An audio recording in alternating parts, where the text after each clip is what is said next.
तर ॲडव्होकेट माजिद मेमन देखील ज्येष्ठ वकील आहेत, आपल्यासोबत जोडले गेलेले आहेत. माजिद मेमनजी, स्वागत तुमच्या TV9 मध्ये. संतोष देशमुख हत्या प्रकरणामध्ये आरोपींवर मुक्का लावा अशी मागणी होतच होती. आता पोलिसांनी मुक्का सगळ्या आरोपींवर लावलेला आहे. तर किती गांभीर्य या सगळ्याचं असेल? या सगळ्या प्रकरणाचा सखोल तपास करण्यासाठी मुक्का लावणं खूप आवश्यक होतं.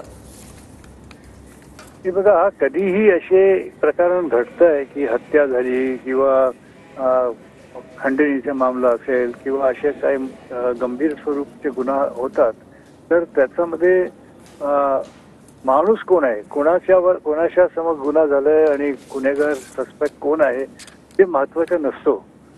दरेक माणसाला एकच कायदा लागतोय की इंडियन पिनल कोड लागेल किंवा MCOC लागेल. त्याच्यासाठी ठराविक अटी असतात. आता MCOC म्हणजे फार गंभीर स्वरूपाचा कायदा आहे आणि तिथे पोलिसांना जांच करायसाठी जे काय ते तपास करताय त्याच्यामध्ये वाढलेले अधिकार असतात की फक्त माणूस महत्वाचा आहे की इथे एक सरपंचाची हत्या झालेली आहे किंवा एक मंत्रींचा समावेश कदाचित असू शकतो, असे प्रश्न आहे. फारसे एजिटेशन्स होत आहे, फारसा प्रेशर मांडला जात आहे पोलीसवर, सरकारवर. तर त्याच्या कारणामुळे असं नाही आहे की हे एवढं प्रेशर आहे, पब्लिक प्रेशर आहे, मीडिया प्रेशर आहे म्हणून आता काय आपल्याला मोका लावला पाहिजे त्यांच्या समाधानासाठी. हेच चुकीचं आहे. असं काय होऊ शकत नाही.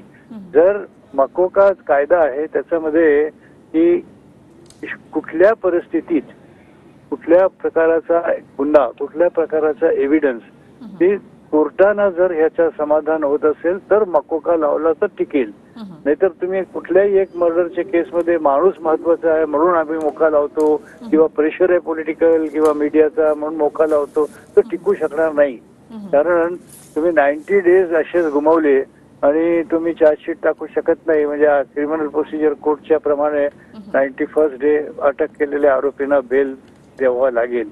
आता ते बेल त्यांना देता कामा नये म्हणून आम्ही मकोका लावतो की आम्हाला आणखी 90 डेज मिळतील. हे टिकणार नाही कोर्टासमक्ष. कोर्टाचा समाधान जर पोलीसवाले करू शकेल की हे असे हे अंडरवर्ल्डची एक लिंक आहे, गँग आहे किंवा त्यांनी हे गुन्हा केला आहे आणि म्हणून मकोका लागू होऊ शकते, तरीच हा टिकेल.